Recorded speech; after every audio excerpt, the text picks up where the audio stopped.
இன்றைக்கு நாம் தியானிக்க இருக்கிற வசனம் 1 பேதுரு 5ஆம் அதிகாரம் 7வது வசனம்.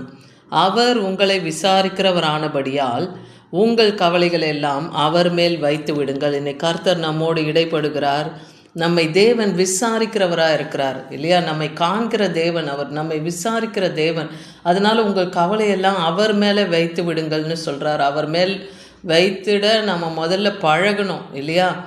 ஏன்னா நீங்கள் தெளிந்த புத்தி உள்ளவர்களாய் விழித்திருங்கள், ஏனெனில் உங்கள் எதிராளியாகிய பிசாசானவன் கர்ஜிக்கிற சிங்கம் போல எவனை விழுங்கலாமோ என்று வகை தேடி சுற்றி திரிகிறான்னே அடுத்த வசனத்தில் பார்க்குறோம். அப்போ நீங்கள் விசுவாசத்தில் உறுதியாக இருங்க, கர்த்தர் பேரில் நம்பிக்கையாக இருங்க.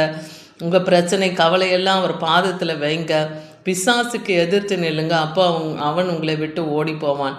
அதே போல் நீங்கள் பிசாசை எதிர்த்து அதை ஜெயிக்கிறவர்களாக இருங்க.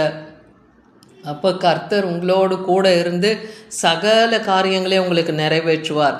ஏன்னா சங்கீதம் 55:22 பார்க்குறோம், கர்த்தர் மேல் உன் பாரத்தை வைத்து விட அவர் உன்னை ஆதரிப்பார், நீதிமானை ஒருபோதும் தள்ளாட விட மாட்டார்.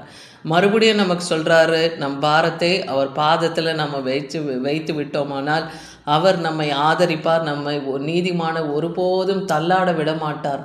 நீதிமான் 7 முறை விழுந்தாலும் அவங்க எழுந்திருப்பாங்க. அவங்களுக்கு என்ன ஒரு பிரச்சனை போராட்டம் வந்தாலும் கர்த்தர் அதிலிருந்து அவர்களை தூக்கி விடுவார். அதனால் நீங்கள் ஒன்றுக்கும் கவலைப்படாமல் எல்லாவற்றையும் குறித்து விண்ணப்பங்களோடு ஸ்தோத்திரத்தோடு கூடிய ஜபத்தினாலும் வேண்டுதினாலும் தேவனுக்கு தெரியப்படுத்துங்கள்னே பிலிப்பியர் 4:6 பார்க்குறோம். இன்றைக்கி உங்கள் கவலை, கண்ணீர், பிரச்சனை, போராட்டம் எது இருந்தாலும் தேவனிடத்தில் ஸ்தோத்திரத்தோடு அந்த விண்ணப்ப வேண்டுதலை செய்யுங்க. அப்போ கர்த்தர் எல்லா புத்திக்கும் மேலான தேவ சமாதானத்தை உங்கள் இருதயங்களிலும் உங்கள் சிந்தைகளிலும் கிறிஸ்து இயேசுக்குள்ளாக அவர் காத்து கொள்ளுவேன்னு சொல்கிறார்.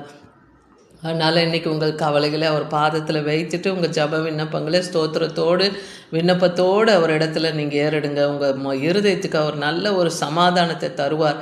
முதலாவது நம்ம இன்னைக்கு ஒரு காரியத்தை செய்வதற்கு முன்பாக நாம் அந்த காரியத்தின் வழிகளை யாருக்கு ஒப்புவிக்கணுமா? கர்த்தருக்கு ஒப்புவிக்கணுமா?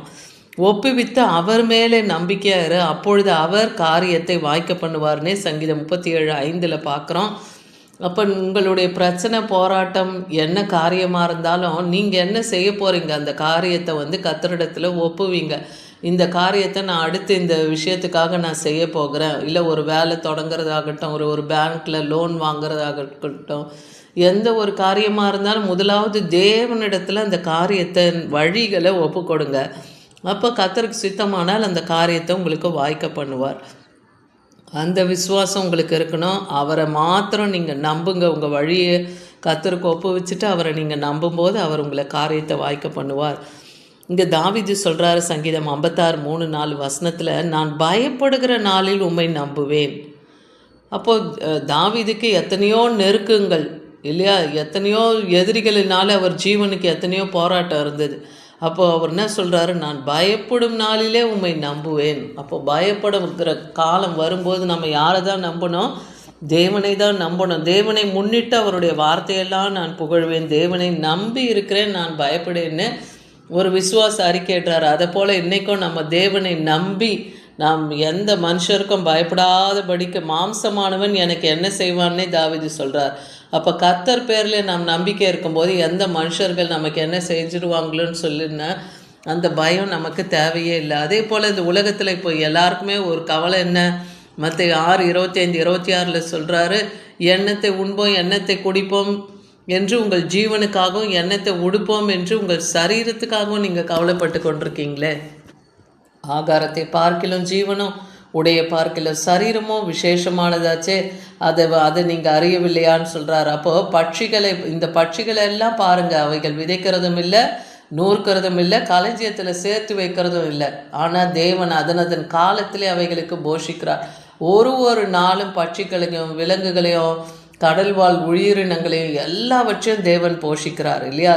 மனுஷன் போய் யாரும் காட்டில் போய் எந்த இதுக்கும் உணவு கொடுக்கறது இல்லை, கடலில் இறங்கி மீன்களுக்கு நாம் ஆகாரத்தை கொடுக்கறது இல்லை. அப்போ கர்த்தர் தானே எல்லாத்தையும் கொடுக்குறாரு, அதை நீங்கள் விசுவாசிங்க. அப்போது உயிருள்ள சகல ஜீவன்களுக்கும் அவர் போஷிக்கிறாருன்னா அவருடைய சாயலில் இருக்கிற நமக்கும் தேவன் போஷிக்க அவர் வல்லமில்லவர். நம்ம பரமபிதா அவைகளுக்கு பிழைப்பூட்டுறாருன்னா அவர்களை பார்க்கிலும் நாம் எப்படிப்பட்டவங்க? விசேஷித்தவர்கள்னே வேதவசனம் சொல்லுது. அதே போல் கர்த்தருடைய கண் நீதிமான் மேலே நோக்கமாக இருக்குது. அவருடைய செவிகள் அவருடைய கூப்பிடுதலுக்கு திறந்திருக்குன்னு சங்கீதம் 34:15 பார்க்குறோம். அப்போ நீங்கள் உங்களுடைய கண்ணீரோடு கவலையோடு உங்கள் காரியங்களை தேவனுக்கு தெரியப்படுத்தும் போதெல்லாம் கர்த்தருடைய செவி திறந்து அவர் கண் உங்கள் மேலே நோக்கமாக இருக்குன்றதை விசுவாசிங்க. தாவீது இங்கே சங்கீதம் 27:13-14 சொல்கிறாரு, நானும் ஜீவனுள்ள தேசத்தில் கர்த்தருடைய நன்மையை கண்டேன் என்று விசுவாசியாது இருந்தால் நான் கெட்டு போயிருப்பேனேனே சொல்கிறாரு. அப்போ இந்த பூமியில் மறுபடியும் இந்த சத்ருக்கள் கையிலேருந்து விடுதலையாகி இந்த பூமியில் வாழ்வேன்ற விசுவாசம் எனக்கு இல்லாமல் போயிருந்தால் நான் கெட்டு போயிருப்பேன். நான் தேவனை நம்பினேன், அதனால் என்னை இந்த ஜீவனுள்ள தேசத்தில் ஜீவனோடு கர்த்தர் வைத்திருக்கிறான்னு சொல்லி கர்த்தரை துதிக்கிறத பார்க்குறோம். அதே போல் தாவீது தன் தேவனாகிய கர்த்தருக்குள் தன்னை திடப்படுத்தி கொண்டாருன்னு 1 சாமுவேல் 30:6 பார்க்குறோம். அதுபோல் நீங்களும் கர்த்தருக்குள் உங்களை திடப்படுத்தி கொள்ளுங்கள். உங்களோடு கூட கர்த்தர் இருக்கிறார், அவர் வாசம் பண்ணுகிறார், அவர் உங்களை நடத்துகிறார், உங்கள் மேல் கண்ணோக்கமாக இருக்கார், உங்கள் காரியங்கள் எல்லாம் விசாரிக்கிறவராக இருக்கிறார், உங்களை கவனிக்கிறவராக இருக்கிறார். அதனால் உங்களுக்கு என்ன எந்த நேரத்தில் தேவை என்பதை அறிந்து அதை உங்களுக்கு செய்ய தேவன் வல்லமுள்ளவர்.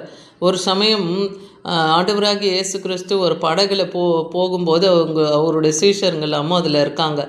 மார்க் 4:37-39 வரைக்கும் பார்த்தீங்கன்னா, அப்போ ஒரு பலத்த காற்று உண்டாகி படகு நிரம்பத்தக்கதாக அது அலையின் மேலே அலைகள் அந்த படகு மேலே மோதிக்கிட்டே இருக்கு. அதை பார்த்து இந்த சீஷர்கள்லாம் கத்துறாங்க, ஐயோ நாங்கள் மடிந்து போகிறோமே, உமக்கு கவலை இல்லையான்னு. அங்கே பார்த்தீங்கன்னா அவர் ஆண்டவராகிய இயேசு கிறிஸ்து அடித்தட்டிலே தலையணை வைத்து அவர் உறங்கி கொண்டிருக்காருன்னு பார்க்குறோம். அவருக்கு தெரியாதா அந்த புயல் அடிக்கும் இல்லையா, பெருங்காற்று வீசும் மோதும், இதெல்லாம் அவருக்கு தெரியும் இல்லையா. அப்போ அவரிடத்துல உங்களுக்கு கவலை இல்லையான்னு நாங்கள் மடிந்து போகிறது போல் இருக்குமே, உங்களுக்கு கவலை இல்லையான்னு அவங்க கேட்குறாங்க. அப்போ கர்த்தர் அங்கே எழும்பி அவங்கள நோக்கி என்ன சொல்கிறாரு, அவிசுவாசிகளே ஏன் இப்படி இருக்கீங்கன்னு சொல்கிறாரு. அது மாத்திரம் இல்லை, காற்றை அதட்டி கடலை இறையாதே அமைதலாக இருன்னு சொல்லி ஒரு வார்த்தையை கட்டளையிடுறார். அப்போது அதெல்லாம் அமைதலாயிடுச்சுன்னு பார்க்குறோம். அப்போ இந்த விசுவாசம் ஏன் உங்களுக்குள்ளே இல்லைன்னு அவங்க சீஷர்களை நோக்கி அவர் கேட்குறாரு. அதே போல் கூட இருந்த மற்ற மனுஷங்களும் பார்க்குறாங்க, இவர் எப்படி காற்றையும் கடலையும் அடக்கிறாரு அப்படின்னு சொல்லி ஆச்சரியத்தோடு அதை பார்க்குறாங்க, எல்லாருமே பார்க்குறோம். அப்போ கர்த்தர் பாருங்கள், தேவன் அவரோடு கூட இருக்கிறார். நம்ம கடுகளவு விசுவாசம் இருந்தால் மலையை பெயர்ந்து அப்பாலை போ, கடலில் தள்ளுண்டு போன்னு சொன்னால் அது விழுந்து போகணுன்னே சொல்கிறார். அப்போ அந்த விசுவாசம் நமக்குள்ளே இல்லாததுனால தான் இன்றைக்கி அநேக காரியங்களை குறித்து நம்ம கவலைப்படுறோம் இல்லையா. அந்த உலகத்தில் நாம் ஒன்றையும் கொண்டு வந்ததில்லை, ஒன்றையும் கொண்டு போகிறதும் இல்லை.